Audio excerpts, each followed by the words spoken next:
여러분 혹시 38 민주의거 결의문에 대해서 혹시 들어보셨는지요?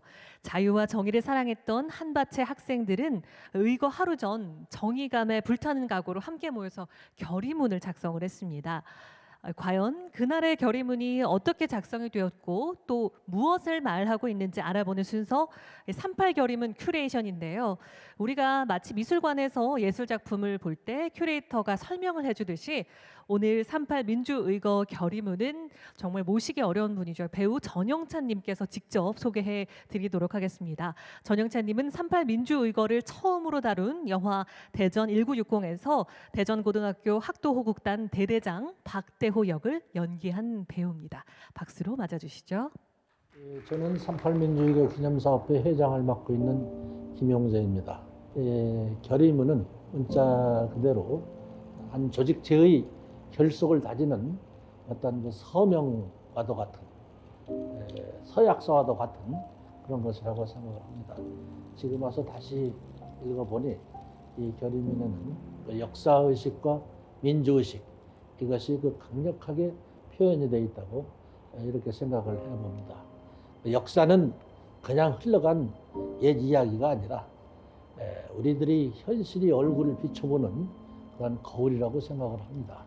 그렇기 때문에 38 민주의거도 오늘의 우리들이 얼굴을 비춰보는 그런 거울이 아닐까 이렇게 생각을 해봅니다. 우리들이 하는 이 민주화 운동이 어느 한 시대, 어느 한 세대에 그치는 것이 아니라 국가가 존재하는 한 영원히 지속해서 우리나라가 굳건한 그 민주화 토대 위에 다시 설 수 있기를 기대하는 마음 간절합니다. 먼저 결의문을 써보자. 어때? 괜찮으면 내가 경훈이랑 오늘 밤 정리해볼게. 이건 어때?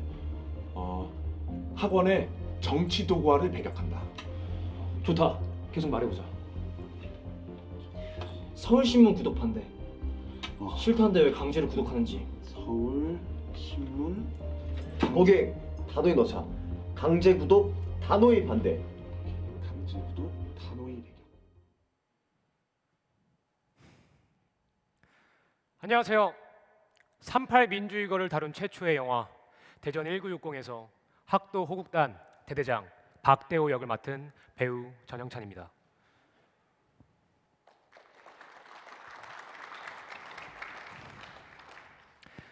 역사의 중요한 고비마다 시대를 담아낸 글들이 있었습니다. 1919년 3.1 만세운동의 기미독립선언서, 1926년 60 만세운동의 경문, 결의문, 호회, 대자보.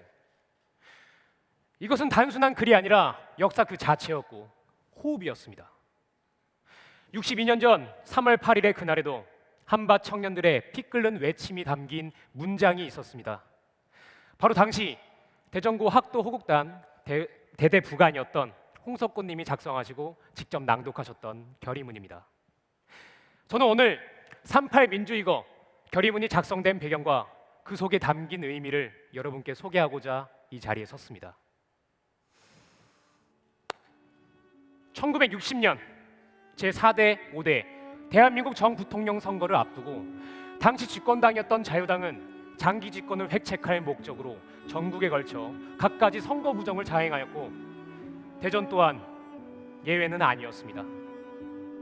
정부의 감시와 억압 속에서 대전 지역의 고등학생들은 불의한 세상을 바라보며 울분과 분노를 느끼기 시작했습니다. 그러던 중 2월 28일 대구 학생들의 시위 소식을 듣게 됩니다. 대구 학생들이 들고 일어났다. 우리도 가만히 있을 수는 없다. 하나둘씩 목소리를 높이기 시작했습니다. 때마침 3월 8일은 대전 공설운동장에서 야당 부통령 후보인 장면 박사의 선거 유세가 있을 예정이었습니다. 이에 대전고 학도 호국단 간부 10여 명은 하루 전인 3월 7일 저녁에 중동 신도극장 모처에 은밀히 모여서 의거를 계획하고 결의문을 준비하게 됩니다.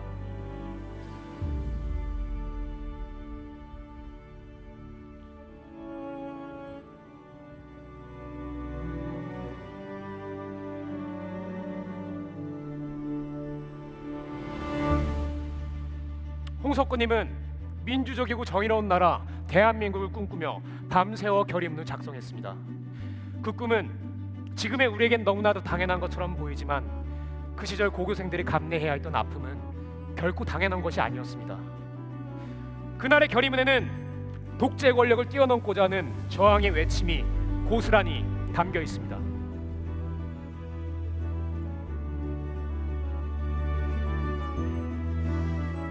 전국의 중등학교 이상 학생 조직이 학도 호국단 체제로 통솔되면서 정부의 정치적 의도에 따라 마치 친위대처럼 동원되었습니다. 학급비로는 집권당의 기관지나 다름없었던 서울신문을 강제로 구독해야 했습니다. 사법경찰들이 각 학교마다 배치되었고 학생들의 동향을 감시했습니다. 학생들은 자율학습을 중단한 채 대통령의 미국 망명 시절 활약상과 연설을 들어야 했고 부통령 후보의 국정, 의정 활동이 담긴 뉴스도 강제로 관람해야 했습니다.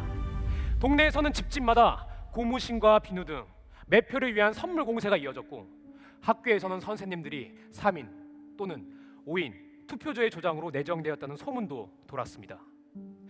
학생들은 그렇게 자신들이 똑똑히 지켜본 불의와 부정을 온전히 결의문에 담았고 반드시 뛰어넘겠다는 의지를 천명했습니다. 그리고 자신들의 결의가 오로지 정의감과 순수한 자발적 의사에서 나온 것임을 분명하게 밝혔습니다. 하지만 현실은 냉혹했습니다. 학생들의 의거는 야당의 성과 공작에 휘둘린 철없는 불량 학생들의 나쁜 짓으로 매도당했습니다. 학생들이 스크럼을 짜고 전진했던 행진로 곳곳에서 진을 치고 있던 경찰들이 폭력적으로 이들을 진압했습니다. 학생들은 경찰의 카빈총 개머리판과 방망이에 얻어맞으면서도 시위 행진을 이어갔고 급기야 소방차 물대포와 기마대까지 동원되면서 쫓기고 도망치고 맞고 끌려갈 수밖에 없었습니다. 교복은 찢어지고 학생들을 보호하려 했던 선생님의 손에는 수갑이 채워졌습니다. 오물통에 빠지고 고막이 터지고 뼈가 부러진 학생들도 있었습니다. 그렇게 부패한 권력의 힘이 무자비하게 학생들을 제지하고 짓밟았지만 그날의 결의문과 대전 학생들이 보여준 높은 기상은 대한민국 민주화의 역사 안에 그날 기꺼이 한 몸을 바쳤던 학생들의 상처보다 더 깊고 선명하게 새겨졌습니다.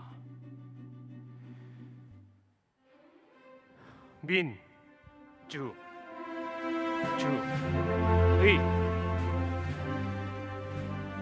지금은 너무나 당연하여 그 소중함을 가끔은 잊고 지내는 네 글자.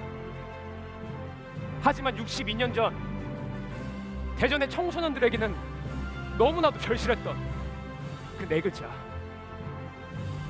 그들은 학교 담장을 뛰어넘어 불의에 항거했습니다. 3.8 민주이거는 4.19 혁명의 등불이었습니다. 어제 그들이 민주의 등불로 타올라 민주주의로 가는 길목을 밝혀주었기에 오늘 민주국가 대한민국에 이르게 되었습니다. 자유와 정의를 두 주먹에 불끈 쥐고 민주주의 수호를 결연히 외치며 독재의 겨울을 성큼 뛰어넘어 민주의 봄을 깨우던 청년 학도들을 기억하며 결의문을 낭독해봅니다. 정의와 진리를 사랑하는 우리는 최근 일어나는 여러 가지 우리의 뜻에 배치되는 도당국과 학교의 처사에 대하여 그 잘못을 깨닫고 조속히 학원의 자유보장과 학교의 이름을 더럽히지 않도록 강력한 시정책을 강구할 것을 다음과 같이 결의한다. 하나, 학원의 정치적 도구화를 단호히 배격한다. 하나, 서울신문의 강제 구독을 배격한다. 하나, 학원의 자유를 보장하고 학생 동태 감시를 즉각 중단하라. 하나, 신성한 학원에서의 선거운동을 배척하며 어떠한 사회적 세력의 침투도 용납할 수 없다. 하나, 우리의 거사는 오로지 정의감과 순수한 자발적 의사에서 나온 것임을 밝힌다.